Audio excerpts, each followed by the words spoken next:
Hello everyone, स्वागत है आपका अपनी यूरेका क्लासेस के अंदर। आज की क्लास में हम फिर से लेकर के आए हैं जेनेटिक्स का पार्ट 2। पार्ट 1 के अंदर अपन ने देख लिया था कि वंशागति से रिलेटेड कौन कौन से नियम ग्रेगर जॉन मेंडल जी ने दिए थे। उनमें से हमने एक कॉन्सेप्ट ऑफ डोमिनेंस या प्रभाविता की अवधारणा को देख लिया था। उसी के ऊपर बेस्ड मेंडल जी के आगे वाले जो पृथक्करण का नियम है, स्वतंत्र अपव्यय का नियम है, वो वाले अप्लाई होते हैं। तो हमने प्रभाविता के नियम को देख लिया। अब एकल संकर संकरण पर आधारित मेंडल जी का जो प्रथम नियम है, पृथक्करण का नियम, युग्मकों की शुद्धता का नियम, विसंयोजन का नियम या लॉ ऑफ सेग्रीगेशन, मतलब चारों के चारों एक ही बात होते हैं। अब नॉर्मली अपन डिस्कशन करते हैं कि स्टूडेंट्स का सबसे ज़्यादा डाउट इसमें रहता है कि ये जो जेनेटिक्स वाले जो चैप्टर चलता है अपना, ये सबसे टफ चैप्टर होता है। तो मैं उन स्टूडेंट्स को बता दूं कि एनसीईआरटी के 13 चैप्टर के अंदर, 12th क्लास के एनसीईआरटी में 13 चैप्टर के अंदर जो सबसे इंटरेस्टिंग टाइप का जो चैप्टर है और बोर्ड की एग्जाम में सबसे सिंपल जो क्वेश्चन बनते हैं वो इसी चैप्टर में से बनते हैं। अब दिक्कत यहाँ पे आ जाती है जब अपन जेनेटिक्स के नोट्स बनाना स्टार्ट करते हैं, तो क्योंकि जेनेटिक्स एक छोटी ब्रांच नहीं है, बायोलॉजी की एक बहुत बड़ी ब्रांच होती है, कॉन्सेप्ट वाली ब्रांच चलती है ये वाली। तो उसमें जब नोट्स बनाते हैं तो कम से कम 30-40 पेज तो उसके अंदर हो ही जाते हैं, और जब एग्जाम का टाइम आता है तो उन 30-40 पेज को अपन पलट करके कंफ्यूज हो जाते हैं कि इतने सारे कैसे अपने को याद होंगे। मैं आपको बता दूं कि इसके अंदर कुछ फिक्स टॉपिक है जो बोर्ड की एग्जाम में पूछे जाते हैं, बाकी की जो सारी चीजें होती है वो समझने के लिए होती है। अपन एग्जाम के नजदीक आते हैं तो इनके शॉर्ट नोट यदि अलग से अपन बना लेंगे, जैसे गिनती के 5 से 6 क्वेश्चन इनके अंदर फिक्स क्वेश्चन है, यदि उनको अपन साइड में लिख करके याद करेंगे तो आप यकीन मानिए 5 से 7 पेज के अंदर आपकी जेनेटिक्स कंप्लीट होती है। जैसे पहला जो टॉपिक रहता है जो एग्जाम के लिए इंपॉर्टेंट रहता है वो अपना रहता है वंशागति के नियमों के अंदर कि एकल संकर संकरण क्या होता है, इसके ऊपर आधारित एक नियम को बता दो। द्विसंकर संकरण क्या होता है, इसके ऊपर आधारित एक नियम को बता दो। तो उसमें हम पृथक्करण का नियम बता देंगे और स्वतंत्र अपव्यय का नियम बता देंगे। उसके बाद में इन नियमों के अपवाद से अलग क्वेश्चन बनते हैं कि जैसे मान लो अपूर्ण प्रभाविता है, सहप्रभाविता है, तो अपूर्ण प्रभाविता के ऊपर अलग टिप्पणी पूछ ली जाती है, सहप्रभाविता के ऊपर अलग से टिप्पणी पूछ ली जाती है। फिर छोटे छोटे क्वेश्चन बनते हैं कि टेस्ट क्रॉस क्या होता है, बैक क्रॉस क्या होता है, इस हिसाब से छोटे छोटे डेफिनेशन बनते हैं। और सबसे लास्ट में कुछ डिसऑर्डर दिए हुए हैं इस चैप्टर के अंदर, कुछ मेंडेलियन डिसऑर्डर दे रखे हैं और कुछ गुणसूत्रीय विकार या क्रोमोसोमल डिसऑर्डर दे रखे हैं। क्रोमोसोमल डिसऑर्डर के अंदर कभी भी बड़ा क्वेश्चन नहीं बनता है, बिल्कुल छोटे छोटे क्वेश्चन बनते हैं, ऑब्जेक्टिव टाइप के क्वेश्चन। और मेंडेलियन डिसऑर्डर के अंदर रेयर केस के अंदर टिप्पणी बनती है, जैसे मान लो कि हीमोफीलिया के ऊपर टिप्पणी बन गई 1.5 नंबर की, सिकल सेल एनीमिया के अंदर टिप्पणी बन गई 1.5 नंबर की। तो इस हिसाब से छोटे छोटे क्वेश्चन बनते हैं, तो ये फिक्स क्वेश्चन रहते हैं यहाँ पे। और इनका अपन शॉर्ट नोट तैयार करें तो बिल्कुल 4 से 5 पेज के अंदर ये कंप्लीट हो जाता है। तो जेनेटिक्स के अंदर आपको किसी प्रकार का कोई स्ट्रेस लेना नहीं है। जो एग्जाम के लिए इंपॉर्टेंट टॉपिक होंगे उनकी क्लासें मैं लेके आ रहा हूं, और एग्जाम में किस हिसाब से लिखना है, कितना लिखना है, कैसे अपन रिप्रेजेंटेशन दे सकते हैं, किसी क्वेश्चन के साथ में कैसे अपने को डील करनी है, वो सारी बातें अपन यहां पे करने वाले हैं बिल्कुल सिंपल तरीके से। तो आज अपन स्टार्ट करेंगे मेंडल जी का जो प्रथम नियम है पृथक्करण के नियम का। सबसे पहला पॉइंट लिखेंगे कि यह नियम एकल संकर संकरण पर आधारित है, मतलब मोनोहाइब्रिड बेस्ड होता है। एकल संकर संकरण पर आधारित है, इसका मतलब 7 जोड़ी विपर्यासी लक्षणों में से कितना लक्षण लेने वाले अपन, एक जोड़ी, उन 7 में से कोई भी एक लक्षण ले सकते हैं। अब जैसे मान लो अपन नोट्स बनाते हैं या बुक के अंदर, तो एक पर्टिकुलर लक्षण दे रखा है वहां पे और अपने को लगता है कि नहीं इसमें अपने को कंफ्यूजन है, तो आप अपने इच्छा से 7 जोड़ी विपर्यासी लक्षण में से एक जोड़ी को सिलेक्ट कर लीजिए। और समझने के लिए अपने को ये एक समझ लो कि समझ में आ गया, लेकिन ये लक्षण है ये अपने को कंफ्यूज कर रहे हैं, तो 7 जोड़ी विपर्यासी लक्षण में कोई भी एक लक्षण आप उठा करके ले सकते हो और आप अपना रिप्रेजेंटेशन वहां पे दे सकते हो। दूसरी बात इसकी क्या है, ये वंशागति का प्रथम नियम होता है। मतलब अपने पीछे की क्लास में देख लिए कि वंशागति के अब 2 ही नियम है, पृथक्करण का नियम और स्वतंत्र अपव्यय का नियम, जिसमें पहला नियम है अपना पृथक्करण का नियम और दूसरा नियम है स्वतंत्र अपव्यय का नियम या इंडिपेंडेंट असॉर्टमेंट का। और सबसे अच्छी बात इनकी ये है कि इस नियम के कोई प्रकार के अपवाद अपने को देखने को नहीं मिलते। जैसे प्रभाविता के नियम के अपूर्ण प्रभाविता, सहप्रभाविता, ये 2 अपवाद मिल गए थे।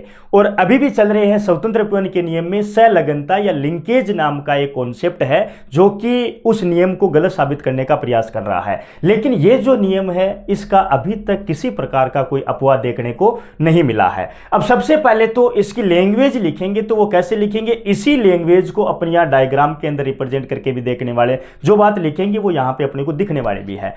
तो सबसे पहले इस नियम के अनुसार जब एक जोड़ी विपर्यासी लक्षणों वाले, मतलब कितने जोड़ी लक्षण लिए, एक जोड़ी लक्षण लिए क्योंकि एकल संकर संकरण पे आधारित है, एक जोड़ी विपर्यासी लक्षणों वाले एक ही जाति के पादपों के मध्य यदि हम संकरण करवाते हैं तो उनकी प्रथम पीढ़ी में संकर पौधे प्राप्त होते हैं और सिर्फ प्रभावी लक्षण ही प्रकट होते हैं। यह बात प्रभाविता का नियम भी अपने को बता रहा है, सिर्फ प्रभावी लक्षण ही प्रकट होते हैं, परंतु इनकी दूसरी पीढ़ी के पौधों में परस्पर विपरीत लक्षणों का जो निश्चित अनुपात है वो 1:2:1 रहता है। इस अनुपात के अंदर ये पृथक्करण हो जाते हैं। इसलिए इस नियम को पृथक्करण का नियम बोला जा रहा है, क्योंकि प्रथम पीढ़ी के साथ रहने पर भी गुणों का आपस में मिश्रण नहीं होता है। मतलब पहली पीढ़ी के अंदर हमने देखा था कि लंबापन और बोनापन के अंदर एक कैपिटल टी आ गया था, एक स्मॉल टी आ गया था। मतलब हमने उसको बोल तो दिया कि प्रभावी लक्षण ही प्रकट हुए, लेकिन उसके साथ में एक स्मॉल टी भी तो आया था। दोनों एक साथ में है लेकिन एक दूसरे का कोई इफेक्ट नहीं देखने को मिल रहा है, और जब वे F2 जनरेशन बढ़ाएंगे तो दोनों ही लक्षण अलग अलग प्रकट होने लग जाएंगे। तो इसको तो हम बोलते हैं पृथक्करण का नियम।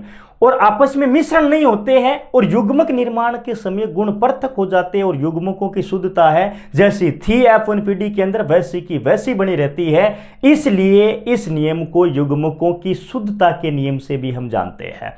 उसके बाद में विसंयोजन का नियम क्यों कहा जाता है इसको, क्योंकि लक्षणों का पृथक होकर पुनः संयोजित होना क्या कहलाता है, विसंयोजन। और ये सिचुएशन इस रूल के अंदर देखने को मिलती है। अब अपने इसका चेकर बोर्ड, जैसे मान लो कि मेंडल जी का एकल संकर संकरण पे आधारित जो पृथक्करण का नियम है, पहला नियम है, उसको चेकरबोर्ड के द्वारा अपने को समझाना हो। ये बात मेंडल जी ने बता दी थी, लेकिन ये जो चेकरबोर्ड से समझाया है ये पुनेट नाम के वैज्ञानिक ने समझाया था। तो ये जो चार्ट बना रहे हैं, ये जो चेकरबोर्ड बना रहे हैं, जैसे एग्जाम में बोलता चेकरबोर्ड के द्वारा समझाओ, तो चेकरबोर्ड क्या होता है, चेकरबोर्ड यही वाला होता है। या तो चेकरबोर्ड नाम दे देगा या फिर इसको बोलेगा वो पनेट वर्ग,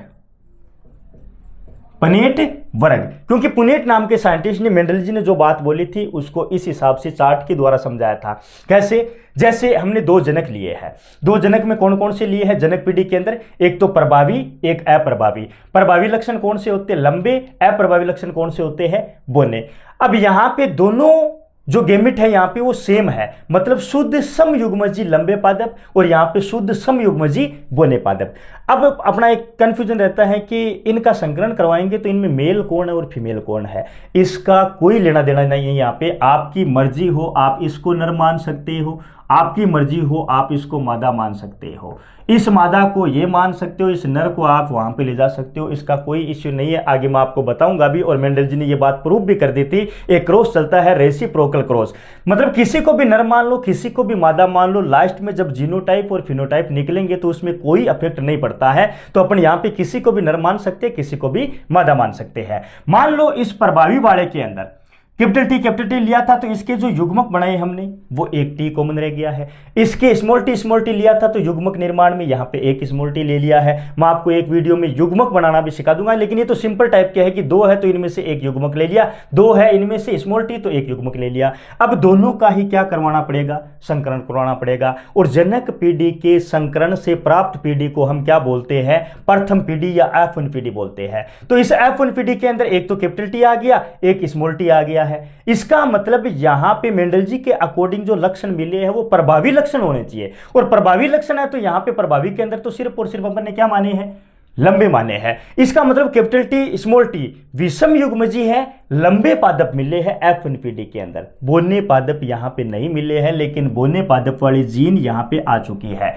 अब ये एक साथ में रह रहे प्रथम पीढ़ी के अंदर, लेकिन एक दूसरे का कोई इफेक्ट नहीं पड़ रहा है। जैसे ही F2 पीढ़ी के अंदर वापस से गेमिट बनाएंगे तो ये अलग अलग तरीके से पृथक हो जाएंगे, और इसीलिए इस नियम का नाम क्या रखा गया है, पृथक्करण का नियम। अब F1 पीढ़ी का स्वपरागण करवाएंगे, और स्वपरागण फर्स्ट चैप्टर के अंदर चलता ही है कि उस पुष्प का उसी के साथ में अपन परागण करवा देते हैं। मान लो इस प्लांट का अपन इसी प्लांट के साथ में संकरण करवाएंगे, उसको क्या बोलते हैं, स्वपरागण। तो F2 पीढ़ी अपने को कैसे मिलेगी, जब F1 पीढ़ी का अपने को स्वपरागण करवाएंगे तब जाकर के F2 पीढ़ी मिलेगी। तो F1 पीढ़ी अपने पास में क्या है, कैपिटल टी स्मॉल टी, स्वपरागण करवाएंगे तो मतलब इसका इसी के साथ में करवाएंगे। तो हमने क्या लिखा है, कैपिटल टी स्मॉल टी का cross capital T small T के साथ में करवाएंगे। अब इसको चेकरबोर्ड के द्वारा कैसे बनाएंगे, जैसे 4 डिब्बे अपन ने बना लिए यहाँ पे, क्योंकि एकल संकरण संकरण पे आधारित है तो 4 युग्मक बनने वाले हैं। अब युग्मक कैसे बनते हैं उसके लिए फॉर्मूले होते हैं, जितने भी इस चैप्टर के अंदर न्यूमेरिकल आते हैं उसको भी, वो कॉन्सेप्ट भी मैं आपका क्लियर कर दूंगा। यहाँ पे फिलहाल के लिए अपने पास में नंबर ऑफ हेटेरोजाइगोट कितना है, 1 होता है। तो यहाँ पे गेमिट बनने वाले हैं अपने 4। अब एक कैपिटल टी स्मॉल टी इधर ले लिया, एक कैपिटल टी स्मॉल टी इधर ले लिया, मतलब इसका क्रॉस इसके साथ में करवाना है अपने को। इसको मादा मान लो, इसको नर मान लो, या इसको नर मान लो, इसको मादा मान लो, आपकी मर्जी है। अब इस कैपिटल टी का इस कैपिटल टी के साथ में क्रॉस करवाया तो मेरे पास में कैपिटल टी आ गए। इस कैपिटल टी का इस कैपिटल टी के साथ में क्रॉस करवाया तो मेरे पास में कैपिटल टी स्मॉल टी आ गया। इस कैपिटल स्मॉल टी का इस कैपिटल टी के साथ में करवाएंगे तो यहाँ पे बच्चे कंफ्यूज होते हैं कि सर यहाँ पे ये क्यों नहीं आया, स्मॉल टी कैपिटल टी क्यों नहीं आया। पहले प्रभावी लक्षण आता है, उसके बाद में अप्रभावी लक्षण आता है। तो यहाँ पे स्मॉल टी और कैपिटल टी में प्रभावी कौन सा है, कैपिटल टी वाला है, तो कैपिटल टी स्मॉल टी। उसके बाद में स्मॉल टी का करवाएंगे तो स्मॉल टी। अब 2 टर्म रहती है इंपॉर्टेंट, एक होता है जीनोटाइप, एक होता है फिनोटाइप। जैसे फिनोटाइप या लक्षण प्रारूप अपन किसको बोलते हैं, बाहर से कोई प्लांट है उसकी मोर्फोलॉजी देख करके अपन जो चीज बता रहे हैं कि ये पादप है, इसकी लंबाई ऐसी है, इसका कलर ऐसा है, यदि इस बात का अपने को पता चल रहा है उसको हम बोलते हैं फिनोटाइप या लक्षण प्रारूप। और उस प्लांट के अंदर जाकर के कि वो लंबा है तो किस वजह से लंबा है, बोना है तो किस वजह से बोना है, इसका कलर ऐसा ही क्यों है, इस बात का पता करते हैं, उसको हम बोलते हैं जीन प्रारूप। मतलब किसी प्लांट की जीनी स्ट्रक्चर को बताने वाला क्या होता है, जीन प्रारूप या जीनोटाइप होता है। तो आपको इस डिब्बे में देख करके बाहर से देखने पे क्या लगता है कि लंबा कितने हैं और बोने कितने हैं। तो इस डिब्बे के अंदर अपने को 3 लंबे पादप दिखाई दे रहे, एक ये, एक ये, एक ये। 3 तो क्या है, लंबे, मतलब 1 2 3 तो है लंबे और 1 दिखाई दिया बोना। इसका मतलब जीनोटाइप में लंबे और बोने का अनुपात क्या निकल के आया है कि 3 हमारे पास में लंबे है, 1 हमारे पास में बोना है। लेकिन हमको ये नहीं पता कि लंबे है तो वो शुद्ध है कि अशुद्ध है, समयुग्मजी है कि विषम युग्मजी है। ये बात करने के लिए अपन इसका देखते हैं जीन प्रारूप या जीनोटाइप। अब जीन प्रारूप के अंदर अपने पास में लंबे मिले थे तो लंबे वाली 2 कैटेगरी अपने पास में, एक तो कैपिटल टी और एक कैपिटल टी स्मॉल टी, और तीसरी कैटेगरी अपने को मिल रही है स्मॉल टी। तो तीनों अपने देख लिए। अब ये तीनों के तीनों अपन यहां पे देख लेंगे कि कैपिटल टी वाला कितना है, यहां पे ये होता है अपना 1, कैपिटल टी स्मॉल टी वाला कितना है, ये अपना है 2, और स्मॉल टी वाला ये कितना है, 1। इसका मतलब यहां पे प्रथम नियम का या एकल संकर संकरण पे आधारित जो नियम है उसका जीनोटाइप क्या निकल के आता है, 1:1, और फिनोटाइप क्या निकल के आता है, 3:1। अब इन्हीं रेशियो से अपन जब डाई हाइब्रिड क्रॉस की बात करेंगे, स्वतंत्र अपव्यय के नियम की बात करेंगे, तो इन्हीं रेशियो से अपन वो रेशियो निकालने वाले हैं डाई हाइब्रिड क्रॉस के लिए।